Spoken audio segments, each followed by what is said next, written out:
One thing I've always like been so curious about is like, when you got to Kansas City, they were obviously a lower tier team, 70 wins this year. And then within like a couple of years, you guys were hoisting a World Series trophy. Like so many franchises, I feel like can do the losing part really well. But like, what was it about those KC teams that made you guys get to the mountaintop in like 3 years?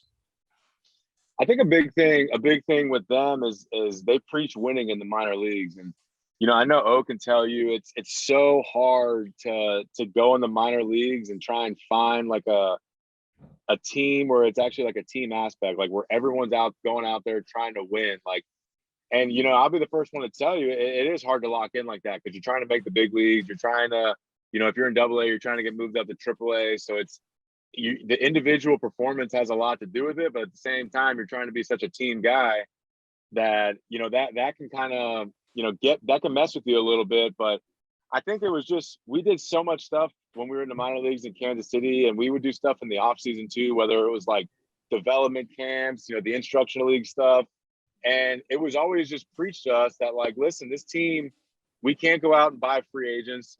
The only way that this team's going to win is if you guys develop into good major league, a good major league team, and that's the only way this city's going to have a championship in Kansas City. So I think that message was really just, it was just engraved in our heads that we're the group that's going to do it. Like if Moose don't pan out to be Moose, then that means I'm not going to be able to be a part of a championship team. And Salvi doesn't pan out to be Salvi, then that means we're going to be missing a big piece.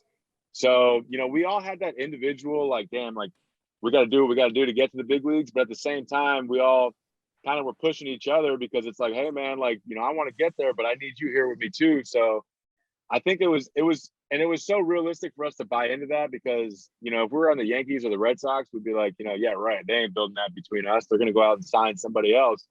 But I think with Kansas City, I think it was a realistic thought that there wasn't going to be any change unless we were the group to do that.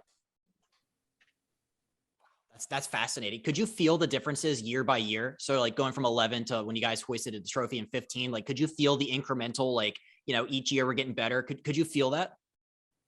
We definitely could. There was in 13, I'll never forget it. I think the All-Star break of 2013 is really like when it started like clicking. I think we had a 9-day road trip to open up the second half, and we went like 8-1 on that road trip. And the rest of the second half, we were lights out. And I remember, Ned and Dayton, our GM, were like, hey, we finished with the best record in all of baseball in the second half.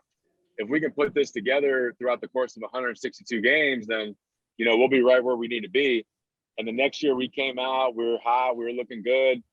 And Detroit in our division, they were like, that was like our checkup. Like we would have like a good 2-3 week stretch and we'd be feeling ourselves and we're like, yeah, man, we're rolling, we're good.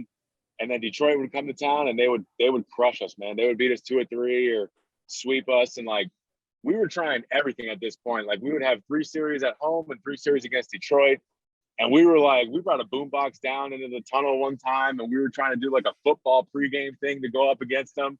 And the next thing you know, we're down 7-0 in the first inning. And we're like, man, we cannot beat these guys, man. Like, I don't know what it is, but we just can't beat these guys. And we went that full year. We made the wild card game, rolled past the Angels, and Baltimore beat Detroit that year. And it was like, man, like Detroit's out of it. Now we got a real shot to do this. And it was crazy because in 14, we swept through the playoffs. So we got to the World Series. We were 8-0 then, ran into Bumgarner. And then like, we're sitting at home in the offseason and we're like, dude, what did we just do? Like, we just swept through the whole American League. We came down to game 7, we lost.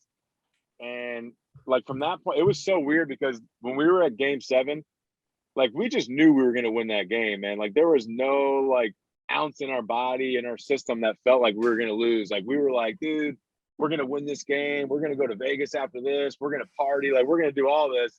And we lost. And I'll never forget, we're sitting in the locker room after for like 2 hours. And like, we're all still full uniform. The front office, the GM's in there. Dayton walked around each chair by each chair, just thanking everybody for their efforts and all that. And we all just kind of looked at each other and we're like, man, like we got to find a way to get back on this stage. And we know it's not the same group of guys, but majority of that group came back. And 15 from day one, I mean, we were just locked in from spring training from there on out. And it's amazing what we did to get all the way back up there. But the focus and the intent for everybody was just so everybody was there in the moment. there's one other thing I like the way that these Royals teams were built. It was so radically different than I feel like anything else in the big leagues. Like I'm an Orioles fan and like all they did was hit home runs, but like you guys played like small ball, you're stealing bases. It was like like station to station. Like how did that come to be? Was that like a top down organizational thing, or like how did you guys know that you guys are going to be a team that would play small ball? I think that's credit to Dayton and his staff with the front office, because Kansas City, Kauffman Stadium is a bigger stadium. So they literally built this team. We're like, we're going to have good pitching, we're going to be athletic, and we're going to play good defense.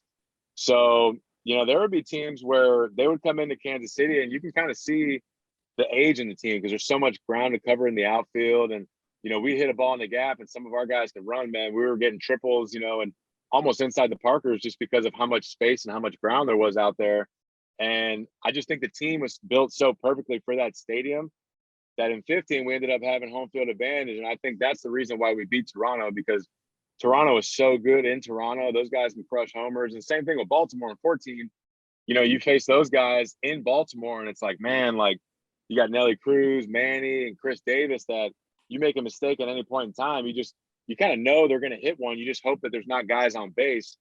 And, I'll never forget, we were playing Baltimore in that round and we had the media had asked us, we played the first two games in Baltimore and we were up 2-0 and we got back to Kansas City and they're like, hey, you guys are a team built on pitching and defense and all of a sudden you're hitting all these home runs. Like, how'd that happen? And I'm like, my man, just go stand at home plate and look at the right field wall in Baltimore and then look at the right field wall in Kansas City. And there's your answer for you right there, man. So, we just had that flexibility as a team. We can adapt to whatever park we're playing in and you kind of use that as a strength.